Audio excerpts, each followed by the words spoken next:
한민족을 사랑하는 크레이지 컨설턴트 서영진의 컨쇼 이야기를 시작하도록 하겠습니다. 자, 오늘은 2019 정시 입시 설명에 중위권 학생들을 위한 대학 라인 구성하는 방법에 대해서 좀 설명을 해드리려고 합니다. 여기서 말하는 중위권이라는 학생들은 2등급 후반에서 3등급 그리고 4등급 초반 고 라인 아이들이겠죠.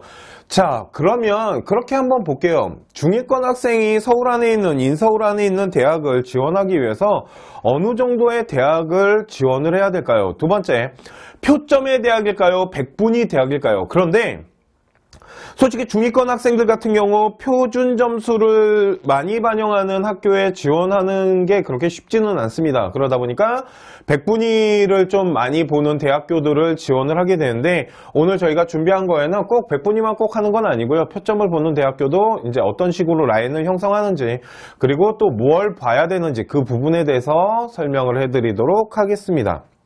자, 그러면 잠시만요. 자, 지금부터 2019 정시 입시 설명에 중위권 학생 대학 라인을 구성하는 방법이나 또한 어떤 것을 체크해야 되는지 이 부분에 대해서 좀 심층적으로 조금 깊이 있게 보도록 할게요. 자, 지금부터 보도록 하겠습니다.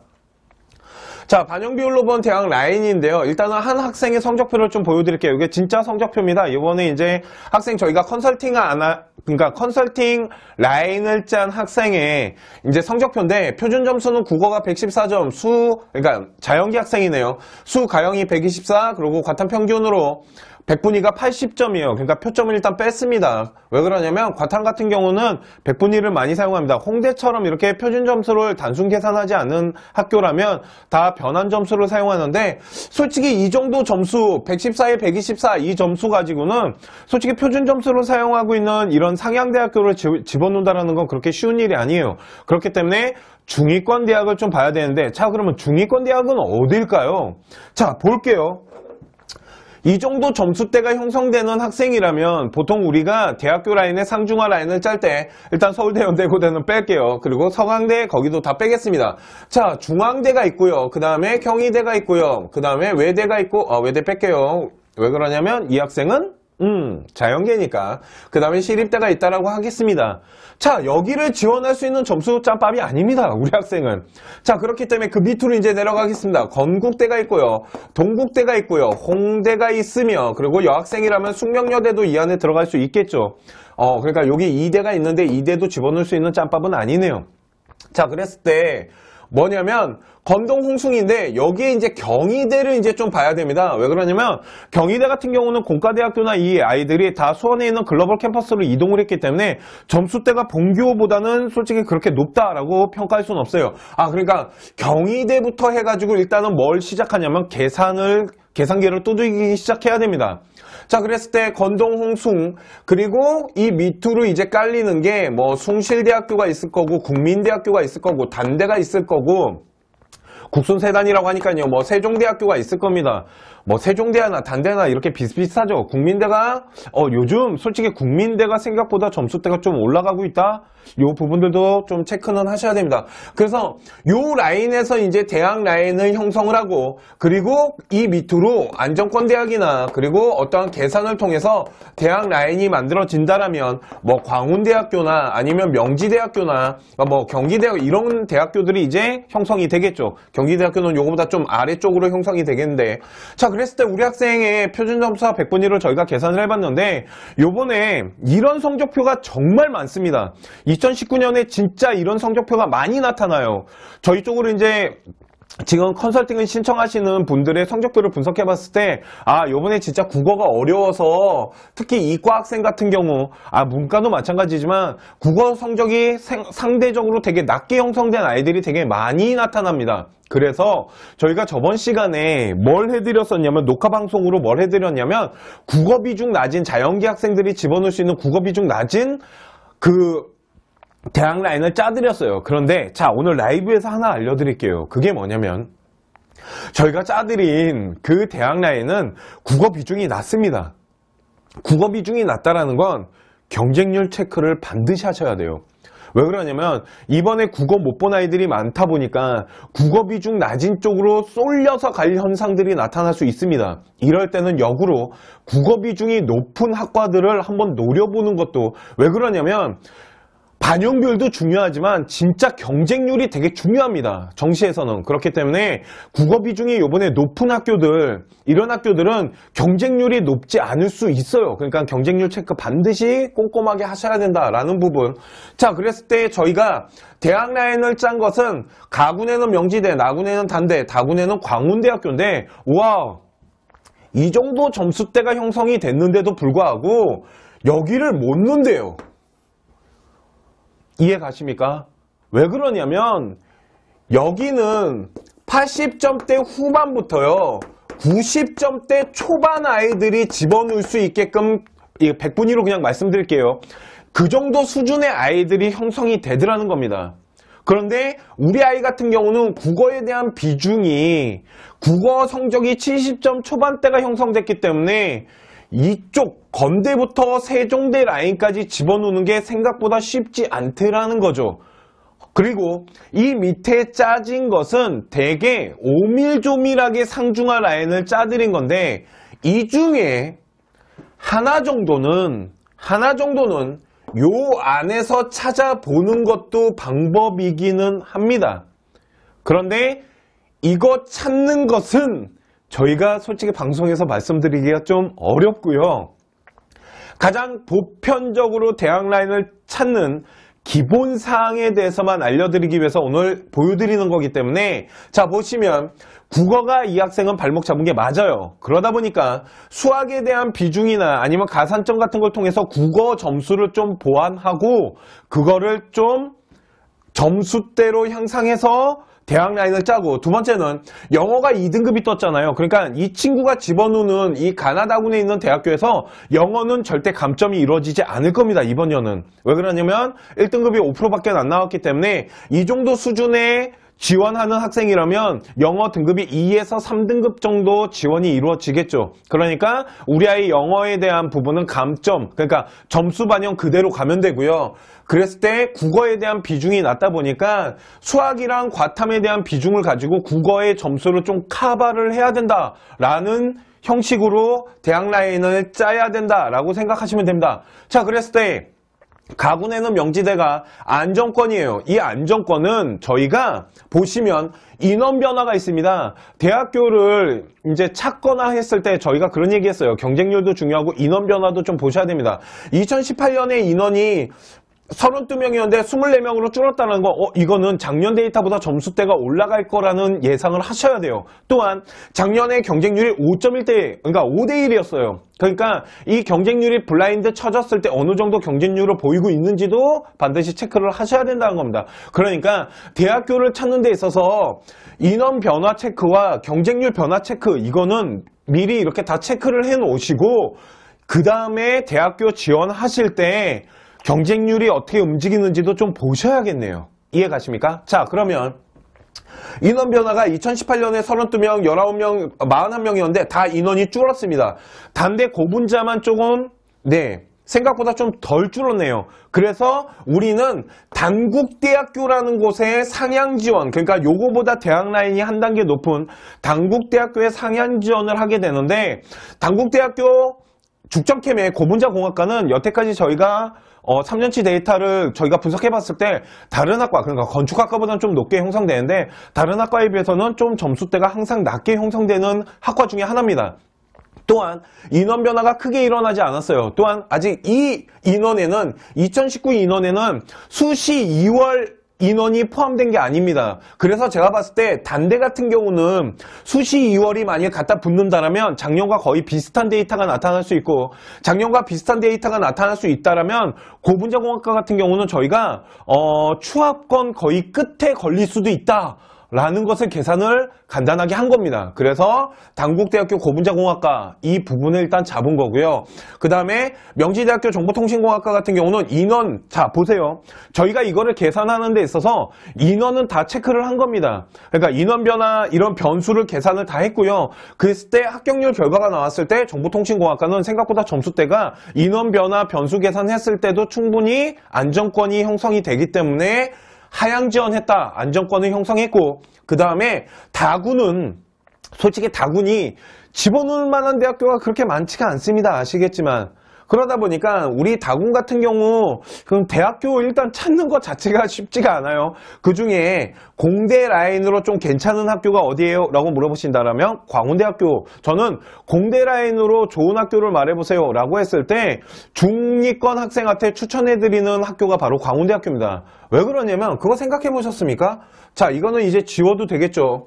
자, 이거는 그냥 제 생각입니다. 제 생각인데 대한민국은 학벌주의가 있습니다. 저는 없다라고 말 안 해요. 대한민국은 학연 지원이 있습니다. 솔직히.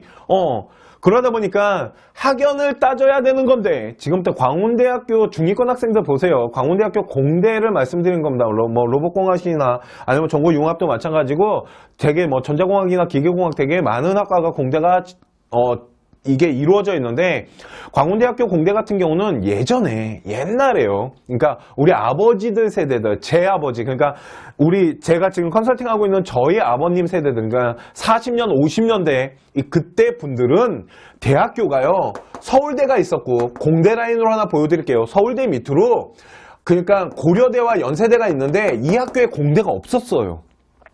그래서 서울대 다음으로 봐줬던 데가 어디냐면 한양대학교였어요. 한양대 공대는 이때 거의 인류대라고 보시면 돼요.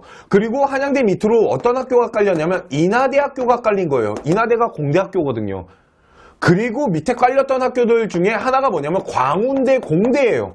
광운대학교는 공업 전문으로 시작했거든요. 그러다 보니까 여기 나와 있는 공대 라인 선배들이 지금 사회에 거의 임원진들, 거의 꼭대기층들에 계세요. 그러다 보니까 이런 분들이 사회의 공대 라인을 형성하고 있는데 그 중에 광운대 공대 선배들도 생각보다 전 있다고 생각합니다. 그렇기 때문에 뭐 다른 건 모르겠지만 공대를 가는 데 있어서는 광운대학교도 저는 나쁘지 않다라고는 일단 중위권 아이들한테는 말을 합니다. 이해 가시죠? 왜 그러냐면 솔직히 그래요. 광운대 수준에 있는 학교들을 따져봤을 때 명지대학교 같은 경우는 솔직히 공과대학이 아닙니다. 용인케미가 있긴 하지만 여기는 인문계 학교거든요. 솔직히 동국대학교 기계공학과 갈래, 인하대학교 기계공학과 갈래 하면 이건 고민할 일입니다. 동국대는 솔직히 문과적 성향이 강한 학교고 인하대 같은 경우는 완전 공대학교인데 그렇기 때문에 저는 그래도 서울 명동에서 학교를 다니고 싶어요 라고 말하면서 동대를 가는 경우도 있겠지만 그건 진짜 잘 생각해봐야 될 문제라는 거죠. 그랬을 때 광운대학교 같은 경우는 솔직히 저는 공대 라인을 탔을 때 그렇게 나쁜 학교다라고 생각은 하진 않습니다. 자, 그랬을 때 자 보시면 광운대학교 정보융합학과 같은 경우는 수가형에 대해서 이 수가형을 본 학생에게 15%의 가산점이 있는 데다가 과탐도 가산점을 줘요. 걷다가 광운대학교 정보융합학과 같은 경우는 합격선이 다른 다군에 있는 학과보다 합격선이 좀 높아요. 보통 얘네가 대학교 환산 점수로 했을 때 680점 후반대예요. 688에서 690점대가 형성이 되는데 이 정보융합학과 같은 경우는 720점대가 형성이 돼요. 724점이었나? 하여튼 그렇게 형성이 되는데 그 이유가 뭐냐면 가산점이 그러니까 때려 맞았대. 죄송해요. 가산점이 붙기 때문에 그렇습니다. 자, 그랬을 때 720점대인데 우리 친구가 가산점 계산 같은 거 다 하고 반영 비율 다 했을 때 수가형과 탐구 가지고 가산점을 부여했을 때 국어 점수는 일단 충분히 다 커버가 됐고요. 합격 점수 때 적정선에 나타나더라는 거죠. 그런데 이 친구의 적정선은 자 보세요. 작년 데이터가 작년에 만약 수가형과 과탐에 대한 가산점이 붙고 작년에 만약 724점대가 이게 광운대학교 환산 점수입니다. 왜 그러냐면 광운대학교가 작년부터 표점을 쓰기 시작했거든요. 100분위가 아니고. 그러다 보니 724점이라는 점수가 나왔을 때 이 점수는 인원이 크게 변화가 일어났기 때문에 경쟁률이 작년과 비슷하게 형성된다라면 8.9대 1이면 솔직히 다군치고는 그렇게 높은 건 아니겠죠. 그런데 만일 이번 시즌에 조금 더 올라간다라면 왜 그러냐면 이게 되게 메리트 있어 보이거든요. 거예요. 그렇지 않을까요? 수가형이 15%와 과탐에 대한 부분. 그런데 이번 시즌에 솔직히 국어 시험 못 본 아이들 많단 말이에요. 지금부터 잘 들으셔야 됩니다. 꼭 여기를 넣어야 된다고 말하는 게 아니기 때문에 그래요. 무슨 말이냐면 수가형 15%와 과탐의 5%가 걷다가 35%나 줬단 말이에요. 광운대학교가. 그죠? 우리 중위권 학생들 이런 식으로 대학교를 한번 계산해 보시라는 거예요. 다른 학교도 이런 것들이 되게 많습니다. 자세히 보시면. 그랬을 때 광운대학교 저 35%가 수가형이 15%를 가졌기 때문에 다른 학과들은 680에서 690점대가 형성이 되는데 이 광운대학교 정보융합은 724점이나 나타나요. 근데 우리 학생 아까 성적표를 분석해보면 이 점수대보다 훨씬 좀 높게, 그러니까 730점대로 나타납니다. 그런데 왜 이렇게 724점인데 730점대 학생이 그냥 적정선이나요? 라고 하냐면 바로 이 인원 때문에 그렇습니다. 수시 인원이 아무리 많이 넘어와도 저 41명의 대처가 되진 않을 거예요. 그렇게 많이 넘어오진 않을 거예요. 수시 2월이. 그랬을 때 만일 41명과 34명이면 일단은 경쟁률이 작년과 비슷하게 형성된다면 이 점수대는 730점대까지 올라갈 수 있다라고 계산을 일단 해야 됩니다. 또한 또 하나 말씀드리고 싶은 게 뭐냐면 광운대학교 다군에는 정보융합만 있는 건 아닙니다. 아까 말씀드렸죠. 요번에 이런 현상들이 나타날 수 있어요. 어떤 현상들이냐면 국어 비중이 낮거나 아니면은 수가나 과탐에 대한 이 가산점을 때려주는 학교들이 있어요. 이런 학교들 솔직히 잘 계산하셔야 됩니다. 왜 그러냐면 좀 경쟁률이 올라갈 확률이 높아요. 쉽게 말해서 광운대학교가 마지막 날 블라인드가 쳐지는데 벌써 뭐 10대 1이 넘어갔다. 그러면 이거 점수 얼마나 치고 올라갈지 모릅니다. 이럴 때는 아까 말씀드렸지만 다군의 가산점 제도가 정보융합학과만큼은 안 되지만 680에서 690점대가 형성되는 다군의 학과들도 많아요. 전자라인도 다 다군 와 있고요. 그러다 보니까 이럴 때는 정보융합학과랑 다른 다군에 있는 학과들의 경쟁률을 다 추이를 보다가 경쟁률이 낮게 형성되는 부분 쪽으로 지원하는 것도 하나의 방법이 될 수 있다라는 부분을 알려드리고 싶어서 일부러 광운대학교 다군에다 집어넣은 겁니다. 또한 그런 얘기 되게 많이 하십니다. 다군에 대한 비밀을 하나 알려드릴게요. 보통 다군은 뭐가 많이 일어나냐면 추합권이라 그래서 추합, 일명 추가 합격, 일명 충원율이라 그러죠. 그게 보통 한 바퀴 두 바퀴 돕니다. 100%에서 200% 사이로 막 도는데 그러다 보니까 와 이거 막 돌면 점수대 확 내려가지 않나요? 그렇게 확 내려가지 않습니다. 왜 그러냐면 경쟁률 보시면 아시겠지만 그래프가요 이렇게 나타난다고 보시면 돼요. 그랬을 때 위에 아이들은 어차피 다 빠져나갈 아이들인데 요 안에서 추합권이 다 이루어지거든요. 그러다 보니까 그렇게 점수대가 확 낮아지거나 그러진 않아요. 많이 낮아지면은 여기서 한 2점대, 3점대 그렇게 무너지는 거지 확 낮아진다라고 생각하시면 안 됩니다. 그렇기 때문에 다군에다가 뭐 70점대 초반 아이가 집어넣는다? 그건 쉬운 일이 아니에요. 광운대학교 화학과 같은 경우는 70점대, 그러니까 100분이 70점대 아이가 들어가는 경우가 몇 년 전까지만 해도 있었지만 요즘은 그런 현상이 일어나지 않더라는 거죠. 그러니까 요런 부분들을 그러니까 요번에 가산점 크게 주는 거나 국어 비중 낮은 거 저희가 그러니까 어젠가 저희가 녹화방으로 해서 올려드렸는데 그런 학교의 비율이 있다라는 거지 그거는 경쟁률 체크는 반드시 하셔야 된다라는 부분도 네 제가 그날 얘기를 안 했더라고요. 그래서 오늘 얘기를 드리는 겁니다. 그래서 중위권 학생들 같은 경우 요번에 국어 비중이 낮은 그러니까 아이들이 지원율이 많을 거예요. 왜 그러냐면 국어를 못 본 거라서. 또한 명지대학교를 집어넣은 이유는 수가와 과탐에 10%라는 가산점을 줬지만 국어 반영 비율이 생각보다 되게 높아요. 그죠? 국어 반영 비율이 30%나 되기 때문에 국어를 못 본 아이들이 지원하는 거에는 한계점이 있을 수도 있다. 근데 수학이랑 과탐이 가산점이 붙으니까 이런 학교가 우리 아이한테는 되게 잘 어울리는 학교고 안정권으로서 점수가 충분히 가능하더라라고 해서 안정권을 잡았는데 명지대학교 같은 경우 안정권을 잡았다라는 건 저희 컨쇼 같은 경우는 변수 계산했을 때 진짜 웬만한 변수 아닌 이상 떨어지지 않을 정도로 점수대를 형성을 합니다. 만일 재수를 안 한다라면 대신 나는 재수할래요. 그러면 명지대 빼겠죠. 왜 그러냐면 재수하겠다는데 명지대 빼고 단대 수준 아까 국승 3당 중에 그 중에 대학 라인을 하나 정도 더 계산해서 찾아낼 겁니다. 아마 이런 식으로 대학 라인을 형성을 해야지 중위권 학생들이 지원하는데 좀 도움이 되지 않을까라고 생각을 합니다. 자, 두 번째, 이제 경쟁률을 그러면은 좀 보여드릴게요. 자, 이 경쟁률을 라이브 들어오신 분에 한해서만 저희가 알려드릴 거예요. 왜 그러면 이건 녹화방 보여드리지 않을 겁니다.